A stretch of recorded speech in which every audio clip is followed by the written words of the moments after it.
Hello friends, बहुत बहुत स्वागत है आप सबों का आपके अपने इस यूट्यूब चैनल शिक्षा विद हायुस में। आज के इस वीडियो में हम लोग प्रैक्टिस सेट नंबर 86 से प्रैक्टिस सेट नंबर 90 तक के सभी प्रश्नों को देखने वाले हैं।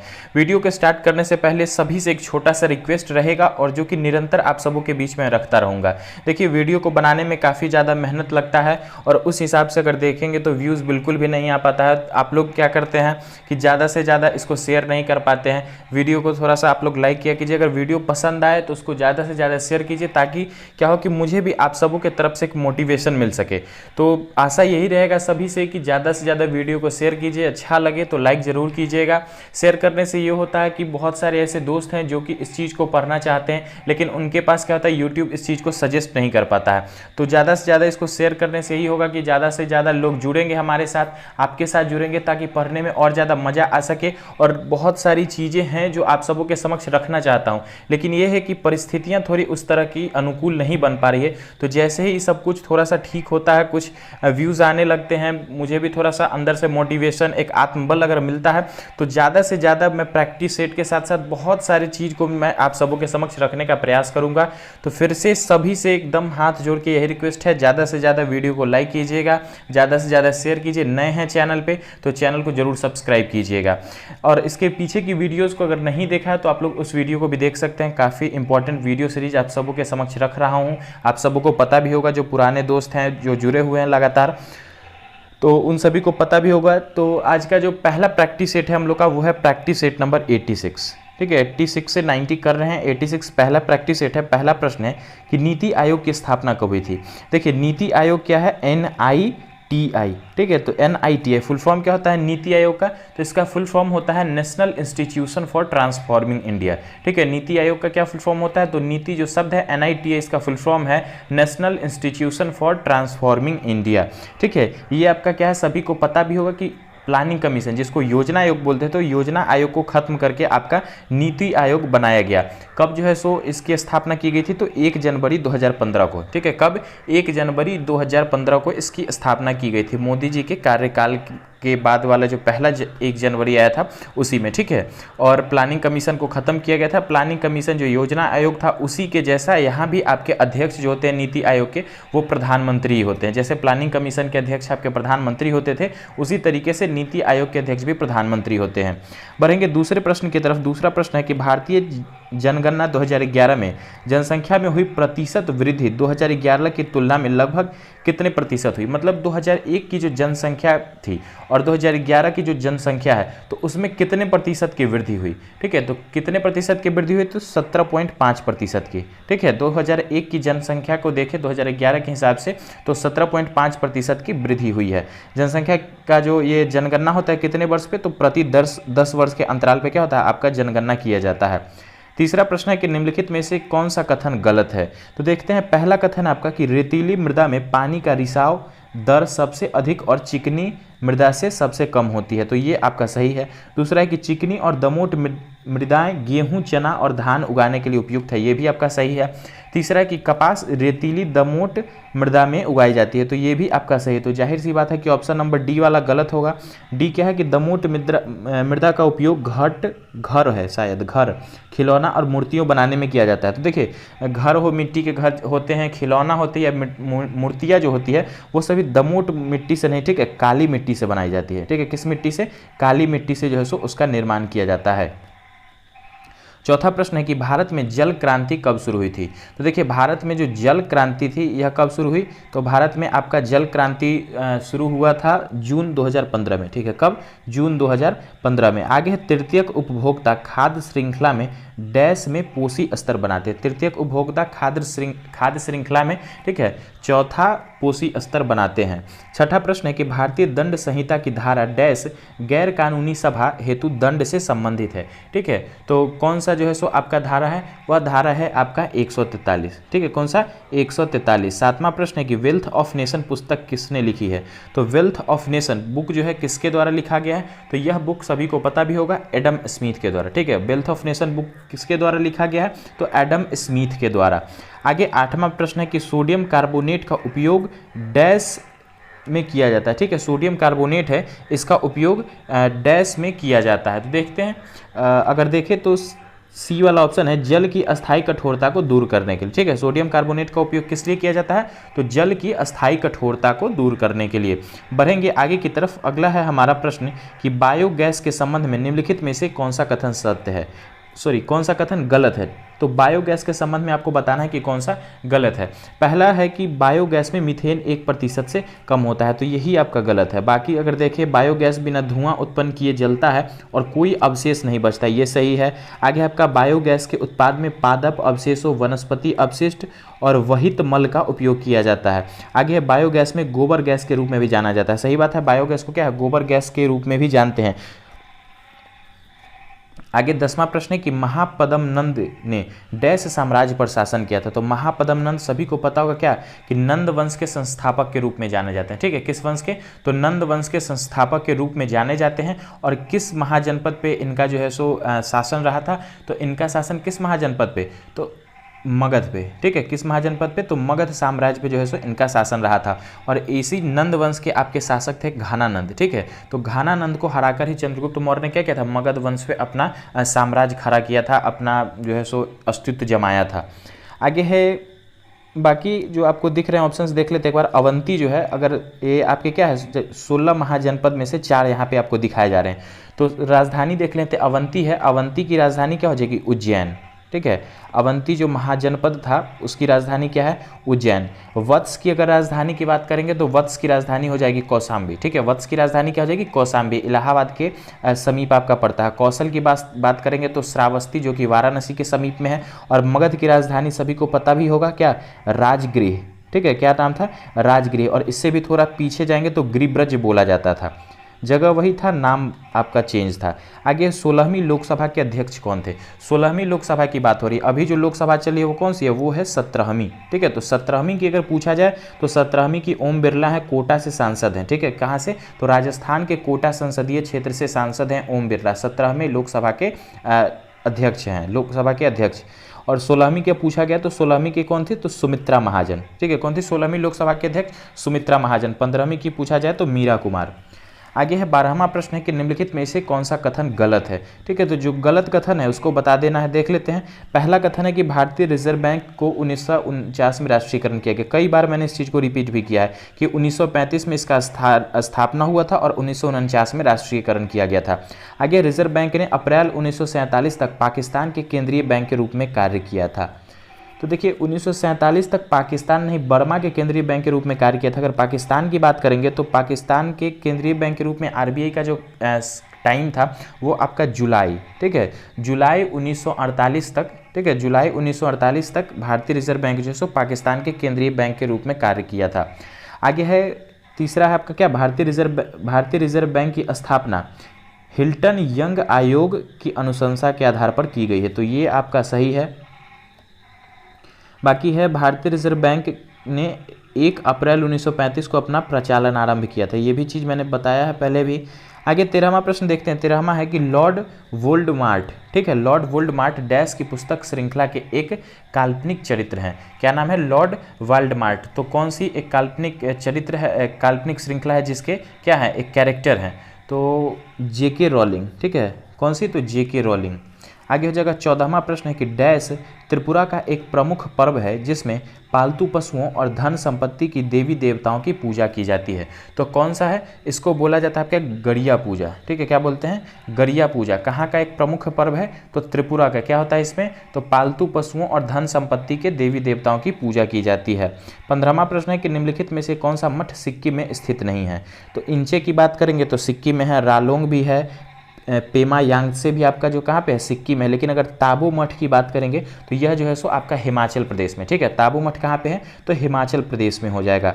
आगे 16वां प्रश्न है कि एशियाटिक सोसाइटी की स्थापना कब हुई थी? तो एशियाटिक सोसाइटी स्थापना कब हुआ था? तो 1784 में। किसके द्वारा? तो सर विलियम जोन्स। ठीक है, फिर से ध्यान रखना है, एशियाटिक सोसाइटी की स्थापना कब हुई थी? तो 1784 में। किसके द्वारा किया गया था? सर विलियम जोन्स के द्वारा।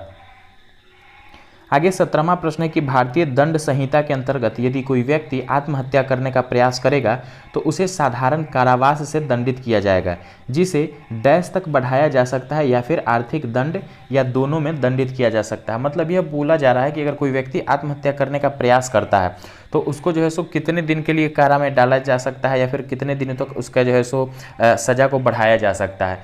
तो वह जो है सो आपका 1 वर्ष तक का हो सकता है सज़ा।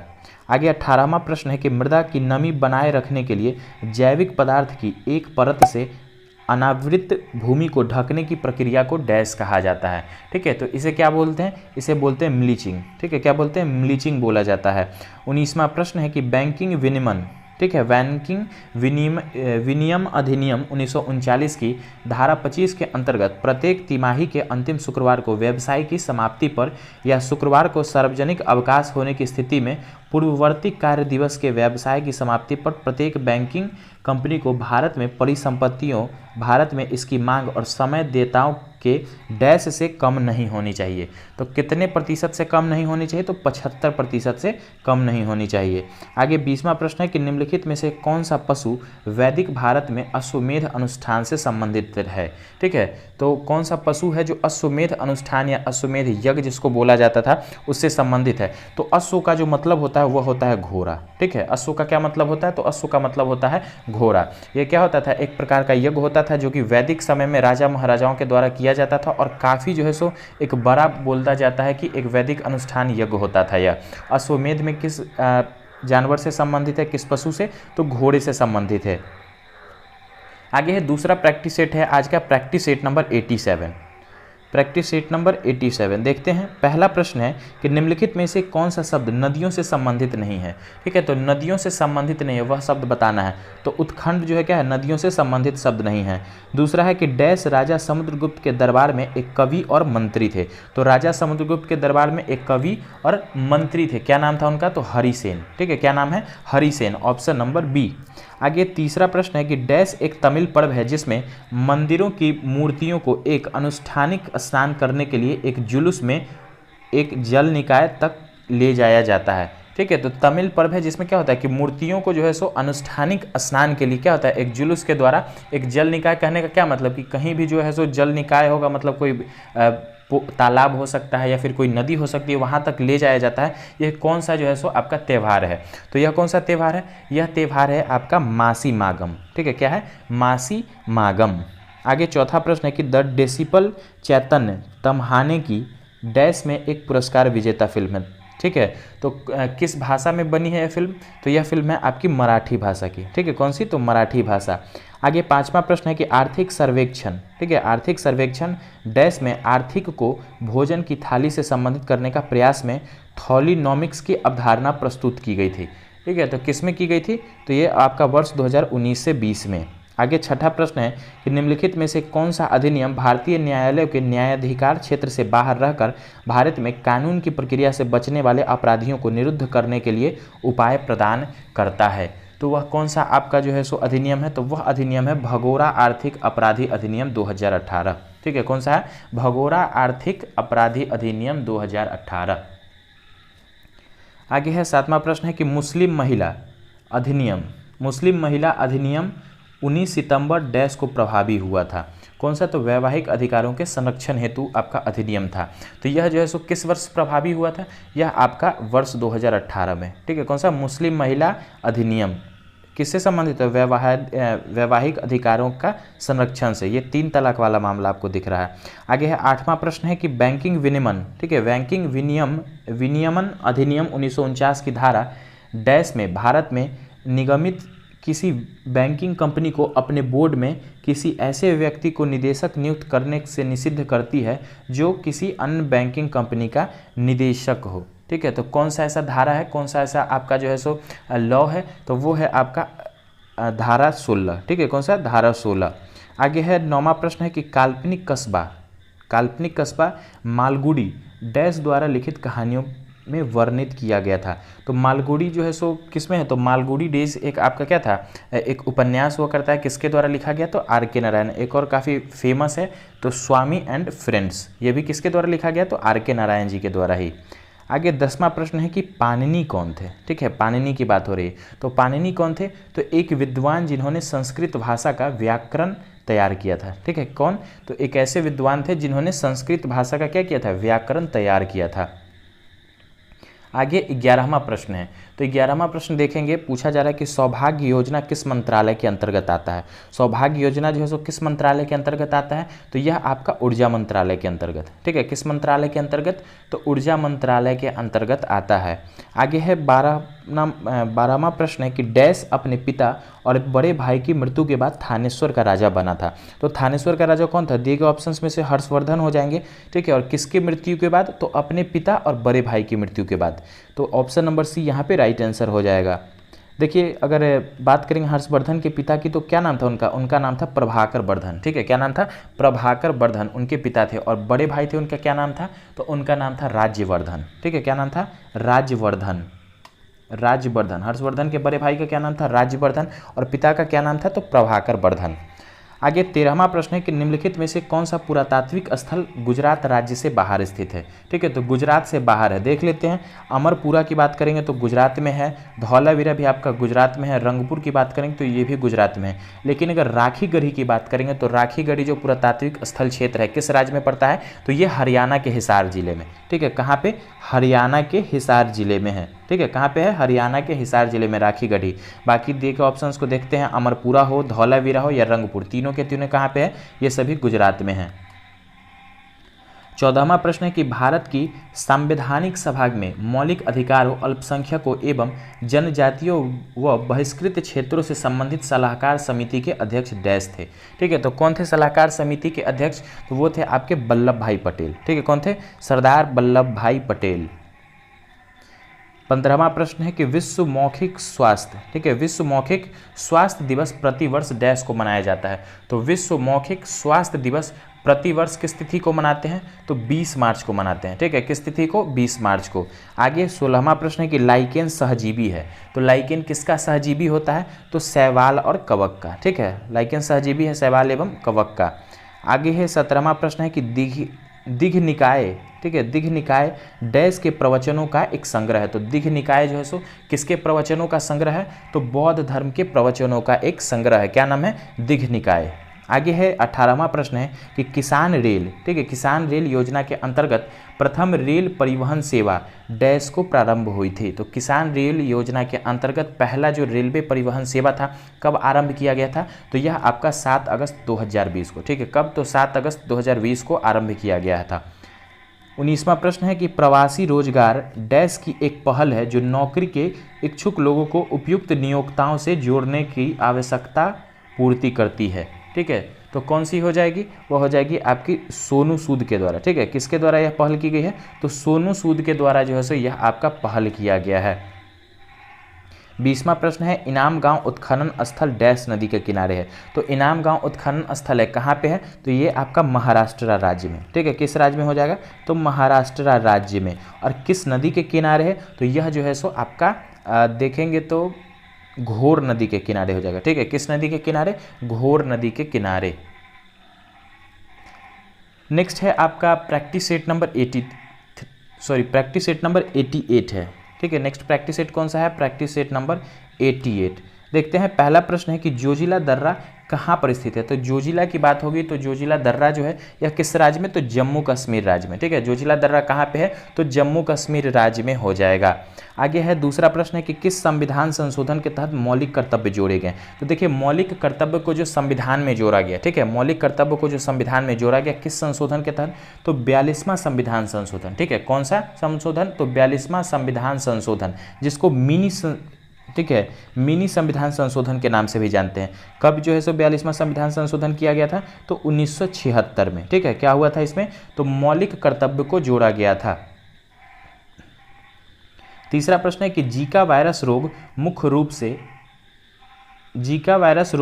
मुख्य रूप से डैश द्वारा संक्रमित वायरस के कारण होता है। तो जीका वायरस किसके द्वारा? तो एंडीज मच्छर के संक्रमण से जो है सो आपका फैलता है जीका वायरस। आगे चौथा प्रश्न है कि आधार दर मतलब बेस रेट की बात हो रही है। आधार दर किसी बैंक का वह न्यूनतम ब्याज दर है जिसके नीचे उसे उधार देने की अनुमति नहीं है, हालांकि डैश द्वारा अनुमति होने पर कुछ मामलों में इसका अपवाद संभव है।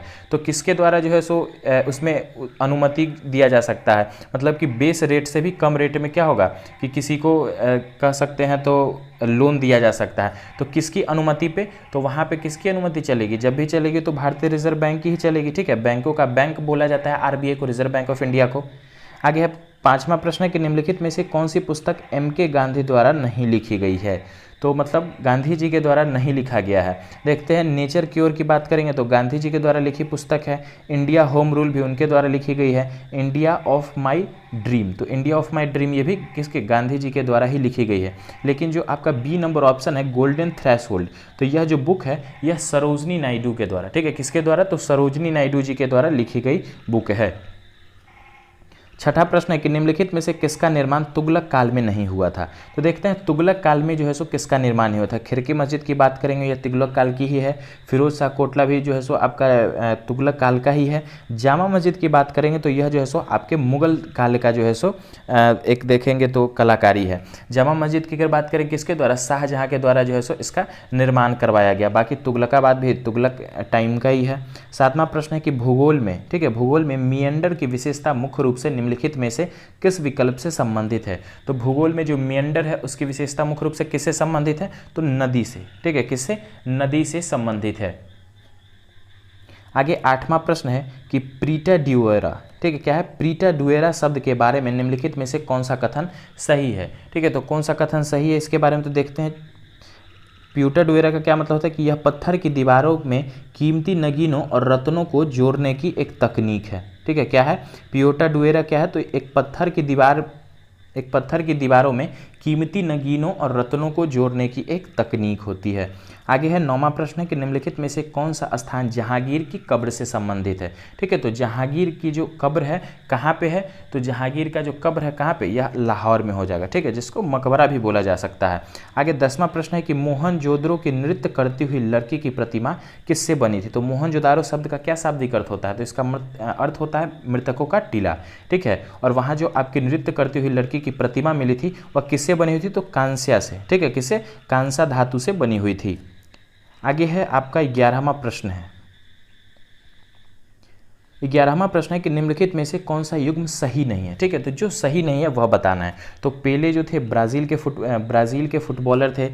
मैराडोना की बात करेंगे तो अर्जेंटीना से थे। उसके बाद अगर आपका देखें तो काइलिबियन मोबप्पे जो है सो फ्रांस के फुटबॉलर हैं। लेकिन अगर पाओलो रोजी की बात करेंगे तो ये आपके स्पेन से नहीं। ठीक है, किस देश से हैं, तो इटली से हैं। ठीक है, पाओली रोजी जो है किस देश के हैं, तो इटली के फुटबॉलर हैं। आगे है 11वां पंचवर्षीय योजना डैश वर्ष में समाप्त हो गई थी। तो 11वीं पंचवर्षीय योजना जो है किस वर्ष समाप्त हुई थी, तो यह आपका वर्ष 2012 में। ठीक है, किस वर्ष में, वर्ष 2012 में। 13वां प्रश्न है कि भारत में किसी कर्मचारी के सेवानिवृत्ति लाभ और संबंधित मुद्दों के संदर्भ में ईपीएफओ का पूर्ण रूप क्या है। ठीक है, तो ईपीएफओ जो है इसका पूर्ण रूप क्या है, तो एम्प्लॉयज़ प्रोविडेंट फंड ऑर्गेनाइजेशन। ठीक है, क्या होता है, employ provident fund organisation, option number B. Next है आपका 14वां प्रश्न है कि भारत के संविधान का भाग, ठीक है, भारत के संविधान का भाग डैश संसद के संगठन, संरचना, अवधि, अधिकारियों, विशेषाधिकार, शक्ति आदि से संबंधित है। तो किससे कौन सा भाग है जो संसद के संगठन के साथ साथ उसकी सभी गतिविधियों से संबंधित है, तो वह जो है सो आपका भाग कौन सा हो जाएगा, तो वह भाग है आपका भाग 5। नेक्स्ट है 15वां प्रश्न है निम्नलिखित में से कौन सा युग्म सुमेलित है। ठीक है, तो जो सुमेलित है आपको बताना है। चतुर्थ बौद्ध परिषद, देखिए ये आपका क्या है, बौद्ध संगीति से संबंधित है। तो देखिए बौद्ध संगीति से संबंधित है, बौद्ध संगीति से रिलेटेड एक हमारा एक छोटा सा वीडियो है जो कि काफ़ी आप सबों को पसंद आएगा। ऊपर आई बटन पे आपको उसका लिंक दिख जाएगा, तो आप लोग जरूर उस वीडियो को देखिएगा, अपना प्यार वहाँ भी दीजिएगा। और मैं ये दावे के साथ बोल सकता हूँ कि अगर एक बार आप लोग उस वीडियो को देखते हैं उसके बाद इससे रिलेटेड बहुत सारे प्रश्न आपको हर जगह देखने को मिल जाते हैं। और इससे रिलेटेड जो भी प्रश्न होंगे कि उसके स्थान को लेके, उस समय के शासक को लेके, या फिर सबसे बड़ी चीज़ है कि बौद्ध संगीति या बौद्ध परिषद क्या था, वो सभी चीज़ काफ़ी आसान भाषा में जो डिस्कस किया गया। तो ज़रूर आप लोग उस वीडियो को भी देखिएगा। चलते हैं प्रश्न की तरफ। प्रश्न में पूछा जा रहा है कि कौन सा युग्म सुमेलित है, मतलब इसका ये मतलब है कि कोई 3 गलत होगा, एक सही होगा। देखते हैं। चतुर्थ बौद्ध परिषद राजगृह, देखिए क्या दिए गए, बौद्ध परिषद दिए गए हैं जिसको बौद्ध संगीति भी बोलते हैं, और किस स्थान पे हुए थे वह दिए गए हैं। तो देखिए अगर चतुर्थ बौद्ध परिषद की बात करेंगे तो ये आपका कहाँ पे हुआ था, तो चतुर्थ बौद्ध परिषद जो था वह आपका कुंडल वन में, ठीक है, कहाँ पे, कुंडल वन या कुंडग्राम जिसको बोलते हैं वहाँ पे। आगे है द्वितीय बौद्ध परिषद, तो द्वितीय बौद्ध परिषद की बात करेंगे तो ये आपका विराटनगर में नहीं, वैशाली में हुआ था, ठीक है, कहाँ पे, वैशाली में। पहले की बात करें तो कहाँ पे, कुंडल वन में, दूसरा वैशाली में। प्रथम बौद्ध परिषद की बात करेंगे तो ये आपका राजगीर में, ठीक है, कहाँ पे, राजगीर में। और तृतीय बौद्ध परिषद जो थी ये कहाँ पे हुआ था, तो ये आपका पाटलिपुत्र में, ठीक है। तृतीय बौद्ध परिषद कहाँ पे हुई थी, तो पाटलिपुत्र में हुई थी आपकी तृतीय बौद्ध परिषद, ठीक है। काफ़ी आसानी से याद रख सकते हैं, रावे पाकू करके, ठीक है, रावे पाकू, रावे पाकू। पहली बौद्ध परिषद राजगीर में, दूसरी वैशाली में, तीसरा पाटलिपुत्र में, चौथा कुंडल वन में। अगर शासकों की बात करेंगे तो आज काल शोक, ठीक है, क्या याद रखना है, आज काल शोक, आज काल शोक। पहला किसके समय में, अजात शत्रु के समय में, दूसरा कालाशोक के समय में, तीसरा अशोक के समय में, और चौथा कनिष्क के समय में। आगे 16वां प्रश्न है कि भारत का राष्ट्रीय मानवाधिकार आयोग, ठीक है, भारत का राष्ट्रीय मानवाधिकार आयोग एक स्वतंत्र वैधानिक निकाय है जिसकी स्थापना 12 अक्टूबर डैश को हुई थी, ठीक है। तो राष्ट्रीय मानवाधिकार आयोग जो है इसकी स्थापना कब हुई थी, तो 12 अक्टूबर 1993 को, ठीक है। राष्ट्रीय मानवाधिकार आयोग जो है इसकी स्थापना कब हुई थी, तो 12 अक्टूबर 1993 को इसकी स्थापना हुई थी। कौन है इसके वर्तमान में अध्यक्ष, तो वर्तमान में इसके अध्यक्ष हैं HL दत्तू। और राष्ट्रीय मानवाधिकार आयोग के अध्यक्ष कौन होते हैं, तो जो कि आपके चीफ जस्टिस होते हैं, ठीक है, कहाँ के, सुप्रीम कोर्ट के जो रिटायर हो जाते हैं उन्हीं को जो है सो बनाया जाता है इसके अध्यक्ष। नेक्स्ट है आपका 17वां प्रश्न है कि डैश कम वायुमंडलीय दबाव का एक भूमध्यरेखीय क्षेत्र है जहां से पूर्वी हवाएं परिवर्तित होती है। तो कौन सा भूमध्यरेखीय क्षेत्र है, तो डोल ड्रम्स, ठीक है, कौन सा, डोल ड्रम्स, ऑप्शन नंबर डी। आगे 18वां प्रश्न है कि 1984 में डैश के नेतृत्व में बहुजन समाज पार्टी का गठन किया गया था। तो बहुजन समाजवादी पार्टी जो है BSP, ठीक है, इसका गठन कब हुआ था, तो 1984 में। और किसके द्वारा किया गया था, तो कांसीराम के द्वारा, ठीक है, किसके द्वारा, कांसीराम के द्वारा। आगे 19वां प्रश्न है कि इंटेंसिफाइड, ठीक है, क्या है, इंटेंसिफाइड मिशन इंद्रधनुष 2.0 भारत सरकार द्वारा कम डैश वाले क्षेत्रों में व्यापित में सुधार करने के लिए प्रारंभ की गई एक योजना है, ठीक है। तो कौन सा क्षेत्र है, तो वह क्षेत्र है आपका कम प्रतिरक्षण वाला क्षेत्र, ठीक है, कौन सा, कम प्रतिरक्षण क्षेत्र वाला। और मिशन इंद्रधनुष किससे संबंधित है, तो यह आपका टीकाकरण से संबंधित है। आगे 20वां प्रश्न है कि कैबिनेट मिशन भारत कब आया था। तो कैबिनेट मिशन योजना जो है भारत में किस वर्ष आया था, तो वर्ष 1946 में, ठीक है, वर्ष 1946 में। वीडियो अगर अच्छा लगे तो लाइक करते चलिएगा। रिक्वेस्ट निरंतर आप सबों से बना रहेगा, ज़्यादा से ज़्यादा वीडियो को शेयर कीजिए। और साथ ही अगर इस सभी का PDF आपको चाहिए तो बिल्कुल फ्री ऑफ कॉस्ट आपको PDF अवेलेबल हो जाएगा। आपको टेलीग्राम पे जाना है, ज्वाइन हो जाना है, और हर वीडियो का नोटिफिकेशन के साथ साथ सारा PDF आपको free of cost with answer available हो जाएगा। लिंक जो है सो आपको डिस्क्रिप्शन में भी मिल जाएगा, या फिर आप लोग जाकर टेलीग्राम से डायरेक्ट भी शिक्षा विथ आयुष टाइप करके ज्वाइन हो सकते हैं। आगे है प्रैक्टिस सेट नंबर 89। पहला प्रश्न है कि सामवेद को भारतीय डैश के प्राथमिक स्रोतों में से एक माना जाता है। तो सामवेद में जो है सो किसका संकलन है, तो मुख्य रूप से अगर देखें तो संगीत और कला का, ठीक है, सामवेद में किसका संकलन है, तो संगीत और कला का संकलन है। आगे है दूसरा प्रश्न है कि एक फोटोवोल्टिक सेल में, ठीक है, एक फोटोवोल्टिक सेल में निम्नलिखित में से किस प्रकार की ऊर्जा विद्युत ऊर्जा में परिवर्तित हो जाती है, ठीक है, तो कौन सी, तो प्रकाशीय ऊर्जा क्या हो जाती है, विद्युत ऊर्जा में परिवर्तित हो जाती है। किसमें, तो फोटोवोल्टिक सेल में, ठीक है, फोटोवोल्टिक सेल में क्या होता है, प्रकाशीय ऊर्जा विद्युत ऊर्जा में परिवर्तित होती है। तीसरा प्रश्न है किसी भी अंतर्राष्ट्रीय फुटबॉल मैच में अतिरिक्त समय के लिए कुल विनिमय समय अवधि कितनी होती है। तो अगर देखेंगे तो 120 मिनट का, ठीक है, कितना होता है टाइम अंतर्राष्ट्रीय फुटबॉल मैच में, तो 120 मिनट का। आगे है चौथा प्रश्न है कि वास्तुकला की सर्की शैली किस आधुनिक राज्य से संबंधित है। तो वास्तुकला की सर्की शैली किस राज्य से, तो उत्तर प्रदेश राज्य से, ठीक है, किस राज्य से, उत्तर प्रदेश राज्य से संबंधित है। पांचवा प्रश्न है कि डैश के बजट में 500 करोड़ के व्यय वाली ऑपरेशन ग्रीन्स की घोषणा की गई है, जो टमाटर, प्याज और आलू की फसलों की आपूर्ति को स्थिर करने और कीमतों में अस्थिरता के बिना पूरे देश में साल भर टीओपी फसलों की उपलब्धता सुनिश्चित करने के लिए की गई है। तो वर्ष कौन सा रहेगा? तो वह वर्ष है आपका 18 से 19। ठीक है, कौन सा? 2018 से 19। आगे छठा प्रश्न है कि निम्नलिखित में से कौन सा पूर्वी घाट का पर्वतीय शिखर है? ठीक है, तो पूर्वी घाट का पर्वतीय शिखर अगर देखेंगे तो देवमाली जो है क्या है, ये पूर्वी घाट का पर्वतीय शिखर है। आगे सातवां प्रश्न है कि Thumba equatorial rocket launching station, ठीक है, क्या है? Thumba equatorial rocket launching station dash के पास में स्थित है। तो ये कहाँ पे है? तो ये आपका तिरुअनंतपुरम है। ठीक है, थुम्बा कहाँ पे है? तो थुम्बा जो स्पेस लॉन्चिंग स्टेशन है, कहाँ पे? रॉकेट लॉन्चिंग स्टेशन, तो तिरुअनंतपुरम में। आगे है आठवां प्रश्न है कि भारतीय, और ये जो श्रीहरिकोटा आपको दिख रहा है ये आंध्र प्रदेश में है और चांदीपुर जो है सो उड़ीसा में है। आठवां प्रश्न है कि भारतीय संगीत के संदर्भ में निम्नलिखित में से कौन सा एक राग नहीं है? ठीक है, तो कौन सा क्या है? एक राग नहीं है। तो भैरवी एक राग है, पूर्वी राग है, हिंडोल राग है। लेकिन श्रृंगार की बात करेंगे तो श्रृंगार क्या है? भारतीय संगीत में जो है सो कोई भी राग नहीं है।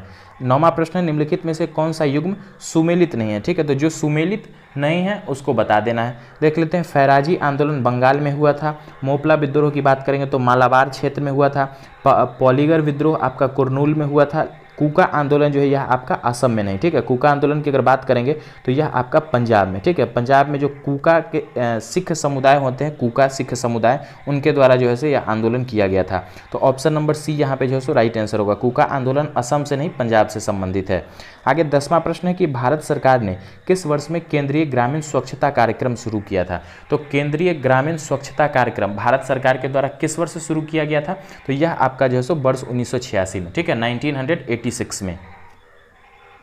11वां प्रश्न है कि डैश समिति भारत में चुनाव सुधारों से संबंधित है? तो इंद्रजीत गुप्ता समिति जो है किससे संबंधित है? तो चुनाव सुधारों से संबंधित है इंद्रजीत गुप्ता समिति। 2019 तक भारतीय पुरुष क्रिकेट टीम ने एक दिवसीय विश्व कप सेमीफाइनल में कितनी बार प्रवेश किया है? मतलब ये पूछा जा रहा है कि इंडियन क्रिकेट टीम ने 2019 तक वनडे इंटरनेशनल वर्ल्ड कप जो होता है उसके सेमीफाइनल में कितनी बार प्रवेश किया है? तो कुल जो है सो 7 बार। ठीक है, कितनी बार? कुल 7 बार। विजय कितनी बार हुए? 2 बार, एक 1983 में, ठीक है, 1983, और एक 2011 में। आगे है 13वां प्रश्न है कि नेफ्राइटिस, ठीक है, क्या है? नेफ्राइटिस एक चिकित्सा स्थिति है जो डैश को प्रभावित करती है। तो नेफ्राइटिस जो पहला ही 2 वर्ड है वहीं से आप पकड़ सकते हैं वृक्क को। ठीक है, वृक्क मतलब किडनी। नेफ्राइटिस, नेफ्रॉन, नेफ्रोलॉजी सभी जो है सो एक ही टर्म से बने शब्द हैं। नेफ्राइटिस क्या होता है? एक चिकित्सक स्थिति है जो किसको प्रभावित करती है? वृक्क को, किडनी को। और वृक्क की अगर कार्यात्मक इकाई की बात करेंगे तो उसे नेफ्रॉन बोला जाता है। नेफ्रोलॉजी में हम लोग क्या करते हैं? वृक्क का अध्ययन करते हैं। ठीक है, किडनी के अध्ययन को क्या बोलते हैं? नेफ्रोलॉजी बोला जाता है। तो एक ही टर्म है सभी। थोड़ा सा आप लोग रिलेट करेंगे तो आसानी से आंसर तक आप लोग पहुंच सकते हैं। आगे 14वां प्रश्न है कि भारत में स्थानीय स्वशासन का जनक किसे कहा जाता है? तो स्थानीय स्वशासन जो कि आपका 1882 में लाया गया था, किसके समय में? तो लॉर्ड रिपन। ठीक है, स्थानीय स्वशासन का जनक किसे कहा जाता है? तो लॉर्ड रिपन को। आगे 15वां प्रश्न है कि ग्लूकोमीटर का उपयोग आमतौर पर डैश रोगी द्वारा मॉनिटर के रूप में किया जाता है। ठीक है, तो ग्लूकोमीटर का उपयोग जो होता है किस प्रकार के रोगी के द्वारा जैसे मॉनिटर का में उपयोग किया जाता है? तो अल्प रक्त शर्करा मतलब, ठीक है, हाइपोग्लाइसीमिया। ठीक है, क्या होता है? हाइपोग्लाइसीमिया। 16वां प्रश्न है कि कावेरी नदी जल विवाद किन राज्यों के मध्य है? तो पीछे भी आया था यह प्रश्न। कावेरी नदी जल विवाद जो है सो यह आपका कर्नाटक और तमिलनाडु के बीच में। ठीक है, किसके बीच में? तो कर्नाटक और तमिलनाडु के बीच में। 17वां प्रश्न है कि प्राप्त जानकारी के अनुसार भारत में बैंकों की चेक संख्या में डैश अंक होते हैं? तो भारत में जो बैंक चेक होते हैं उसमें कितने अंक होते हैं? तो उसमें कुल जो अंक होते हैं 6 अंक होते हैं। आगे 18वां प्रश्न है कि मुगल साम्राज्य की आर्थिक प्रणाली के संदर्भ में पोलज शब्द डैश को निर्दिष्ट करता है? ठीक है, तो पोलज शब्द जो होता है किसे निर्दिष्ट करता है? तो यह आपका निर्दिष्ट करता है सालाना खेती योग्य भूमि को। ठीक है, किसको? तो सालाना खेती योग्य भूमि को। आगे 19वां प्रश्न है कि खादर और बांगर शब्द निम्नलिखित में से किस मृदा से संबंधित हैं। तो खादर और बांगर शब्द जो है ये किस मृदा से संबंधित हैं, तो ये आपकी अगर देखें तो कछार मृदा से, ठीक है, कछार मृदा से, जिसको आम भाषा में क्या बोलते हैं, जलोढ़ मिट्टी जिसे बोला जाता है, वही आपकी कछारी मिट्टी भी उसको बोलते हैं, ठीक है, जलोढ़ मिट्टी है, जलोढ़ मिट्टी के ही आपके दो रूप हैं खादर और बांगर, उसी के अंतर्गत आते हैं। 20वां प्रश्न है कि द शैडो लाइन्स नाम की पुस्तक के लेखक कौन है। तो बुक का क्या नाम है, द शैडो लाइन्स। इस बुक के लेखक हैं अमिताभ घोष, ठीक है, कौन है, Amitabh Ghosh, option number B. Next है आपका प्रैक्टिस सेट नंबर 90, जो कि इस वीडियो का जो है सो लास्ट प्रैक्टिस सेट होगा। देखते हैं, पहला प्रश्न है कि भारत की निम्नलिखित जनजातियों में से कौन सी जनजाति बनेश्वर त्यौहार मनाती है। ठीक है, तो बनेश्वर त्यौहार जो है सो किस जनजाति के द्वारा मनाया जाता है, तो भील जनजाति के द्वारा, ठीक है, किस जनजाति के द्वारा, तो भील जनजाति के द्वारा त्यौहार मनाया जाता है, क्या नाम है, बनेश्वर। आगे है दूसरा प्रश्न, निम्नलिखित में से किसने नाट्य कला नाट्य शास्त्र का प्रथम भारतीय महाकाव्य लिखा था। तो नाट्य कला नाट्य शास्त्र का जो प्रथम भारतीय महाकाव्य था किसके द्वारा लिखा गया था, तो ये जो है सो भरत मुनि के द्वारा, ठीक है, किसके द्वारा, भरत मुनि के द्वारा। तीसरा प्रश्न है कि पतंग उत्सव, ठीक है, पतंग उत्सव मकर संक्रांति पर मनाया जाने वाला प्रसिद्ध अंतर्राष्ट्रीय त्यौहार है, जिसे निम्नलिखित में से किस शहर में मनाया जाता है। तो ये जो है सो किस शहर में मुख्य रूप से मनाते हैं, तो यह आपका अहमदाबाद में, ठीक है, कहाँ पे, तो गुजरात के अहमदाबाद में। लेकिन अगर देखेंगे तो पतंग उत्सव जो होता है सो अभी भारत के बहुत सारे ऐसे राज्य हैं जहाँ पे जो है सो बहुत सारे ऐसे शहर हैं जहाँ पे जो है सो मकर संक्रांति के वक्त में आपको पतंग देखने को मिल जाते हैं, लेकिन जो मुख्य रूप से आपका पतंग उत्सव होता है यह अहमदाबाद में ही मनाया जाता है। आगे चौथा प्रश्न है कि नीति आयोग भारत की राज्य सरकारों द्वारा आर्थिक नीति निर्माण प्रक्रिया में जुड़ाव और भागीदारी को बढ़ावा देने के लिए स्थापित किया गया है। निम्नलिखित में से क्या नीति आयोग का पूर्ण रूप है। तो नीति आयोग का पीछे भी मैंने बताया था, नीति का फुल फॉर्म क्या होता है, तो national institution for transforming India, ठीक है, क्या होता है, national institution for transforming India full form होता है। कब स्थापना किया गया था, तो इसका स्थापना आपका 1 जनवरी को, ठीक है, 1 जनवरी 2015 को नीति आयोग का स्थापना किया गया था। पांचवा प्रश्न है, निम्नलिखित में से किसने नेशनल सिक्योरिटी, ठीक है, national security challenges young scholars prospective नामक पुस्तक विमोचित किया है। तो किसके द्वारा जो है सो ये विमोचित किया गया है, तो MS नरवणे के द्वारा, ठीक है, किसके द्वारा, तो MS नरवणे के द्वारा।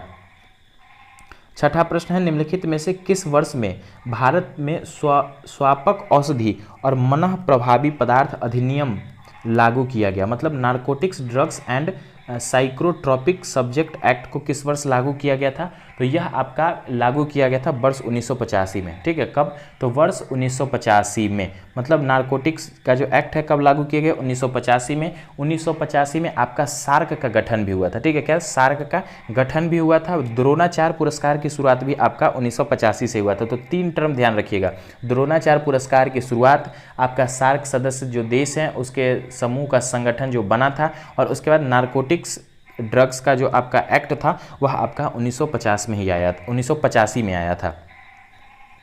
आगे बढ़ेंगे 7वें प्रश्न की तरफ। 7वां प्रश्न है, निम्नलिखित में से किस तारीख को नीले आसमान के लिए अंतर्राष्ट्रीय स्वच्छ वायु दिवस मनाया जाता है। तो नीले आसमान के लिए अंतर्राष्ट्रीय स्वच्छ वायु दिवस जो मनाते हैं यह हम लोग कब मनाते हैं, तो 7 सितंबर को, ऑप्शन नंबर डी। आगे 8वां प्रश्न है कि विज्ञान की एक शाखा जो किसी पौधे के जीवन चक्र में समाविष्ट सभी आवधिक घटनाओं के अनुक्रम से संबंधित है, जो कि फसल की वानस्पतिक और प्रजनन विकास अवधि पर मौसम की गतिशीलता को समझने में सहायता करती है, उसे डैश कहा जाता है। ठीक है, तो उसे क्या बोलते हैं, तो उसे बोला जाता है घटना विज्ञान। ठीक है, क्या बोलते हैं, घटना विज्ञान बोला जाता है। 9वां प्रश्न है कि निम्नलिखित में से किस शहर या केंद्र शासित प्रदेश में हजरत निजामुद्दीन औलिया महबूबे इलाही दरगाह स्थित है। तो हजरत निजामुद्दीन औलिया का जो दरगाह है कहाँ पे स्थित है, तो यह आपका स्थित है नई दिल्ली में। ठीक है, कहाँ पे, नई दिल्ली में। नेक्स्ट है आपका कि सार्क का मुख्यालय कहाँ है। पीछे अभी ये चीज़ आया था आपका, तो सार्क का मुख्यालय की अगर बात करें तो कहाँ पे होगा, काठमांडू में। 1985 में इसका गठन किया गया था। ठीक है, क्षेत्रीय जो कुछ आसपास के जो देश हैं, मतलब कहाँ के, भारत की बात करेंगे, नेपाल हो जाएगा, पाकिस्तान है, तो जो इस समूह के देश हैं उनका क्या है, एक आर्थिक सहयोग संगठन है सार्क समूह। और अगर बात करेंगे सार्क के अध्यक्ष की बात करेंगे तो अभी इसके अध्यक्ष हैं अमजद हुसैन। ठीक है, कौन है, अमजद हुसैन। किस देश से हैं, तो यह अभी जो है सो आपके पाकिस्तान के हैं। ठीक है, सार्क के अध्यक्ष कौन है, तो अभी पाकिस्तान के हैं अमजद हुसैन। आगे 11वां प्रश्न है कि बॉम्बे द्वीप, ठीक है। बॉम्बे द्वीप को निम्नलिखित में से किस वर्ष में पुर्तगालियों द्वारा दहेज के रूप में इंग्लैंड के प्रिंस चार्ल्स द्वितीय को दिया गया था? तो यह किस वर्ष दिया गया था? तो यह आपका 1661 में, ठीक है। किस वर्ष में? तो 1661 में दिया गया था। आगे है 12वां प्रश्न है कि रानी लक्ष्मीबाई का विवाह डैश से हुआ था? तो झांसी की रानी लक्ष्मीबाई का विवाह किसके साथ हुआ था? तो महाराजा गंगाधर राव नेवालकर के द्वारा, ठीक है। किसके द्वारा साथ? तो महाराजा गंगाधर राव नेवालकर के द्वारा, नेवालकर के साथ में मतलब विवाह हुआ था रानी लक्ष्मीबाई का। आगे 13वां प्रश्न है कि निम्नलिखित में से कौन सा खेल पुरस्कार 4 वर्षों तक लगातार उत्कृष्ट प्रदर्शन के लिए दिया जाता है? तो देखिए अर्जुन पुरस्कार क्या होता है? लगातार 4 वर्षों तक उत्कृष्ट प्रदर्शन के लिए आपका अर्जुन पुरस्कार दिया जाता है। बाकी अगर द्रोणाचार्य पुरस्कार है, अर्जुन पुरस्कार की बात करेंगे, मौलाना अबुल कलाम आज़ाद ट्रॉफी हो या ध्यानचंद, चारों के चारों जो नाम हैं आपके किससे संबंधित है? तो खेल से संबंधित सभी पुरस्कार हैं। द्रोणाचार्य पुरस्कार 1985 में दिया गया था और किसी भी प्रशिक्षु को दिया जाता है, मतलब कोच को दिया जाता है। अर्जुन पुरस्कार की बात करेंगे तो 1961 से यह पुरस्कार आपका दिया जा रहा है। आगे है 14वां प्रश्न है कि विशेष भृगवंशी, ठीक है, विशेष भृगवंशी किस खेल में भारत का प्रतिनिधित्व करते हैं? क्या नाम है? विशेष भृगवंशी। अगर बात करेंगे इनकी तो यह जो है सो आपका बास्केटबॉल में, ठीक है। किस खेल में? तो बास्केटबॉल में जो है सो भारत का प्रतिनिधित्व करते हैं। 15वां प्रश्न है निम्नलिखित में से किस वर्ष में लॉर्ड नॉर्थ विनिमन अधिनियम पारित किया गया था? तो लॉर्ड नॉर्थ विनिमन अधिनियम जो है यह आपका 1773 में बोस्टन चाय पार्टी, ठीक है, ध्यान रखना है, बोस्टन चाय पार्टी भी आपका 1773 में हुआ था। पूछा जाता है प्रश्न बोस्टन चाय पार्टी किस वर्ष आयोजित हुआ था? तो यह 1773 में ही। और प्रश्न में क्या है कि लॉर्ड नॉर्थ विनिमन अधिनियम। आगे है 16वां प्रश्न है कि जनगणना 2011 के अंतिम जनसंख्या की कुल संख्या के अनुसार निम्नलिखित में से किस राज्य में जनसंख्या घनत्व सबसे अधिक है? तो सबसे अधिक अगर जनसंख्या घनत्व की बात हो जाएगी तो सबसे ऊपर रहता है हमारा राज्य, ठीक है। जनसंख्या घनत्व में सबसे ऊपर कौन सा राज्य है? तो हमारा राज्य है बिहार। और सबसे कम शिक्षा वाला जो राज्य है वह भी हमारा ही राज्य है। 17वां प्रश्न है कि भारत सरकार द्वारा 2016 में निम्नलिखित में से कौन सी योजना अधिसूचित की गई जो टैक्सेशन और इन्वेस्टमेंट व्यवस्था के तहत हर घोषक पर लागू होती है? ठीक है, तो कौन सी योजना है? तो उस योजना का क्या नाम है? उसका नाम है आपका प्रधानमंत्री गरीब कल्याण डिपॉजिट योजना, ठीक है। क्या नाम है? प्रधानमंत्री गरीब कल्याण डिपॉजिट योजना। आगे आपका 18वां नंबर प्रश्न है कि प्रत्येक वर्ष 5 सितंबर को शिक्षक दिवस मनाया जाता है। यह निम्नलिखित में से किस भारतीय राष्ट्रपति के जन्म दिवस के अवसर पर पुण्य स्मरण के रूप में मनाया जाता है? तो यह जो है सो आपका डॉक्टर सर्वपल्ली राधाकृष्णन की स्मृति में हम लोग क्या करते हैं? 5 सितंबर को उनके जन्म दिवस को हम लोग शिक्षक दिवस के रूप में मनाते हैं। आगे है 19वां प्रश्न है निम्नलिखित में से कौन सी खरीफ की फसल है? ठीक है, तो खरीफ की फसल कौन सी है वह बताना है। तो देखेंगे तो दिए गए ऑप्शंस में से जो आपका पहला ऑप्शन है जूट, यह क्या है? यह आपका खरीफ की फसल है, ठीक है। जूट क्या है? खरीफ की फसल है। बाकी मटर है, गेहूं हो या जौ हो, क्या है? ये सभी रबी की फसल हैं। 20वां प्रश्न है कि अनुवांशिकी के नियम का अन्वेषण किसने किया था? तो अनुवांशिकी के नियम का जो अन्वेषण है किसके द्वारा किया गया था? तो ग्रेगर जॉन मेंडल के द्वारा, ठीक है। किसके द्वारा?